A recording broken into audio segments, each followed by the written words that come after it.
कहीं केते कालरू झकालिया बरगछटिए शाखा प्रशाखा मेलाई छिड़ा होइछि गाँ मुंड तोटारे। तार अनेक ओहळ अनेक शाखा प्रशाखा विभिन्न प्रकार चढ़ई और माकड़ मानकर बसा घर पाल्टी थाए से बरगछटिए। सकाळ और संध्यारे से अंचल जाक पक्षी मानक काकली प्रकंपित हो उठे। एते रकमर आउ एते संख्यार चढ़ई गुंडुची मूषा अन्य कोठी देखिबा को मिले ना। राति पाहिले कुआ आग का का करी समस्त को उठाई दिए। तापर समस्त मिलित स्वर रे सकाळ प्रार्थना करी खाद्य अनशन रे जे जा बाटर बाहरी जान। बसारे सेमानकर अंडा शाबक माने पड़ी रही था। सूर्य अस्त हेबा आगरु पुणी समस्ते थंटरे आधार धरी फेरती छुआ मान पाखक तांकु गेल करी खुआई दियंती। सेई बरगछरे गोटे कुआ दंपति रहुथा। अनेक दिन धरी कौन सी पिला छुआ न हेबारु सेमानक मन भारी दुख थिला। एते ठाकुर को डाकिया परे माई कुआ नुआ करी अंडा दे थाए। दुहींकर मन बेस खुशी थाए। दिने दुहीं जाक खाद्य खोजिबा पई सकाळ बाहरी गले।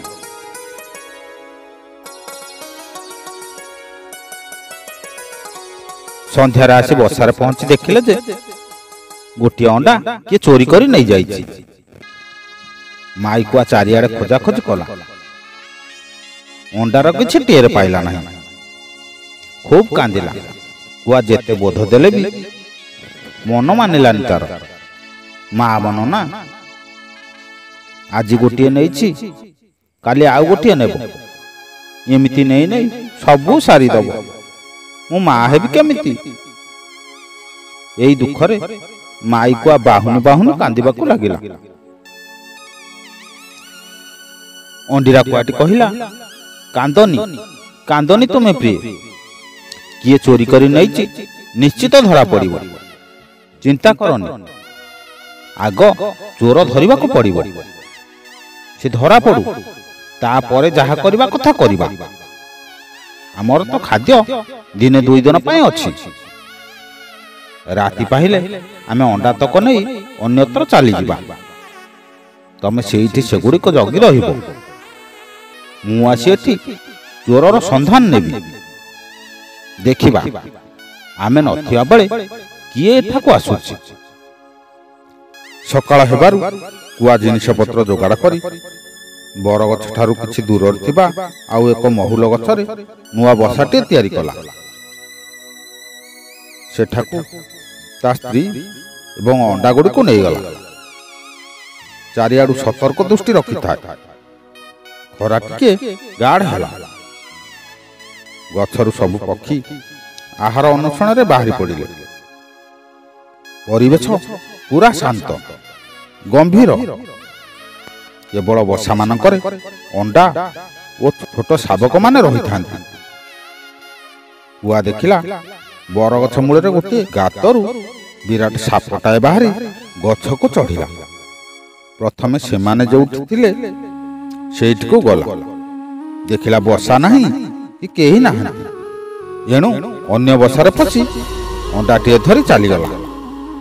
कुआ आ बुझिबा बाकी रहिलानी जे साप ही जम साजी ता स्त्री अंडा को ही खाई। सेमानकर पिला को जन्म हेबा पूर्वर ही मारी देइछि। काऊ संगे संगे सेठु जाई ता स्त्री को सब कथा कहिला। ता स्त्री कहिला तमे किछि गोटा उपाय कर नचेत से साप समस्त पिला को एमि चोरी करी मारी पकाइबा। संध्या हेबारु सब चढ़ई कलराब करी पुणी बरगछ को फेरी आसिले। कुआ का का करी समस्त को एकत्र ठुल करी कहिला भाई और भौणी माने आग मो कथा मन दे शुण तापरे विचार करी कहबो आमे माने सब कोन करबा। कथा कोन की ये बड़ बरगछ मूले गोटे बड़ सापटिया रहुछि। आमे माने नीति सकाळे खाद्य पाई बाहरी गला परे से गातरू बाहरी गछ उपरकू आसुची। मो स्त्री अंडा को सेई साप खाइथिला। आज पुणी कोइली नानी बसारू अंडाटीए नहीं जिबार मु मो निज आखिरे देखिछि। अथच मु किछि करि पारिलिनि। जदि आमे से साप को एठु न तड़िबा तेबे से एमती आम वंश निपात करदेव। आम अंडा को प्रतिदिन आसी खाइब। आम वंश आउ आग को बढ़ी पारिब नाही। सबु चढ़ई माने किछि समय चुप ही बसीगले। किछि थळकोळ पाइलेनि से। सतरे कौन करा जाय पारिब?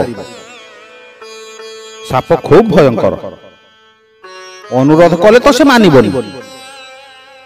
पक्षी होई आमे ताको मारिबा केमिति? एई समय रे कुआ मन को बुद्धिटिए ढुकिला।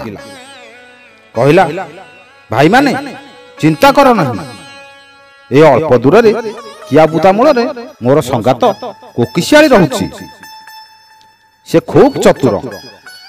सीए आम सिंह राजा को वकील। आमे आग जाई ताको पचारिबा। से जहा कहबो सेई अनुसार काम करिबा। ता पर दिन सकाळे सबु पक्षी जाई कोकी घर आगरे रुंड होई गले। बुआ जाई कोकी गात पाखरे डाकिला, संगात संगात संगात बाहर को आस। संगात आमे बड़ विपदरे पड़िचु। आमको साहाय्य कर संगात। काउर डाक शुणी कोकी गात भितर बाहरी आसिला। कहिला, अरे संगात तमे आसीच? आउ एते सबु पक्षी काई आसीचंती? कौन होइछि संगात? कौन किछि असुविधा होइछि कि? काउ कहिला, हां संगात, आमे माने बहुत बड़ विपदरे पड़ी जाइछि। केवल तमे चाहिले ही आमे माने ए विपदरु उद्धार पाई परिबु।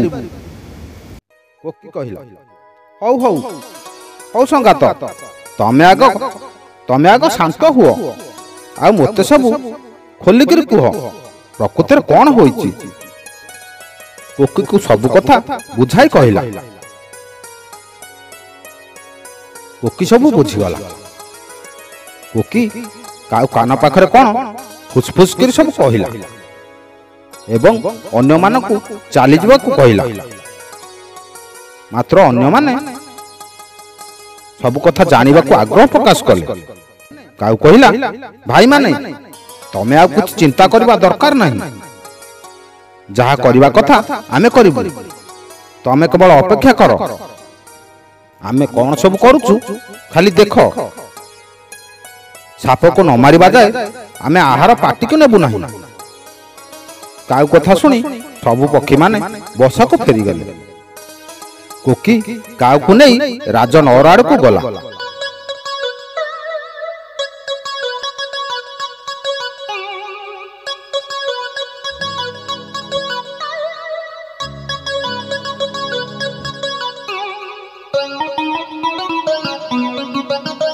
सेठी गोटे विराट बड़ बगीचा।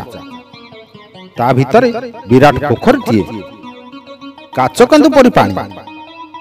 सखी मानक गहण राजकुमारी आसिले। गहना पत्र सबू खोली पत्थर पहाच उपरे रखी पानी रे गाधोइबा पई पसिले। सखी माने मध्य पानी रे पसिले। परस्पर हसाहसी होई मजा कथा कही देह को घसी घासी सफा करिबारे लागिले। यही समय रे कोकी कथा अनुसार कुआ राजकुमारी हीरा हारटी नहीं उड़ीबारे लागिला। जने सखी देखी पार्टी करिबार कटुआला माने जानी गले। कुआटी आकाश रे उड़ी उड़ी जाउथा। कटुआला माने ठेंगा बाड़ी खंडा धरी पछे पछे गोड़ाउथा। ठीक बरगछ मूल को आसी कुआ सापगात पाखरे हारटी को पकाई देला। ता आगरु अन्य चढ़ईटी अंडाटीए से गात पाखरे थोई देइथिला। साप अलस छाड़ी गातर बाहरिला। कटुआला माने देखिले हार पाखरे विराट सापटीए। तेणु ताकु आग पिटी पिटी मारी देले। तापरे हार नहीं नहर को चली गले। ସବୁ ପକ୍ଷୀ ତଳକୁ ଆସି କୁଆ ଓ କୋକିଙ୍କୁ ବହୁତ ପ୍ରଶଂସା କଲେ। କୋକି ତାଙ୍କୁ ବୁଝାଇ କହିଲା, ବନ୍ଧୁ ଗୋଟିଏ କଥା ମନେ ରଖିବ, ଯେକୌଣସି ବିପଦ ଆସୁ ପଛେ ଅଧୈର୍ଯ୍ୟ ହେବ ନାହିଁ। ବୁଦ୍ଧି ଖଟାଇ କାମ କରିବାକୁ ଚେଷ୍ଟା କରିବ। କାରଣ କଥାରେ ଅଛି, ଭାବିଚିନ୍ତି କାମ କଲେ ନ ହୋଇ ଅଧୀର, ଯେଡ଼େ ସେ ବିପଦ ହେଉ ପାଇବ ଉଦ୍ଧାର। ବନ୍ଧୁ ଆଜିର ଭିଡ଼ିଓଟି କେମିତି ଲାଗିଲା କମେଣ୍ଟ ମାଧ୍ୟମରେ ଜଣାଇବାକୁ ଅନୁରୋଧ। ଏମିତି କିମ୍ବଦନ୍ତୀ କାହାଣୀ, ନୀତିଶିକ୍ଷା କାହାଣୀ ଗୁଡ଼ିକ ଶୁଣିବା ପାଇଁ ଚ୍ୟାନେଲକୁ ସବସ୍କ୍ରାଇବ୍ କରନ୍ତୁ। ଜୟ ଜଗନ୍ନାଥ। ନମସ୍କାର।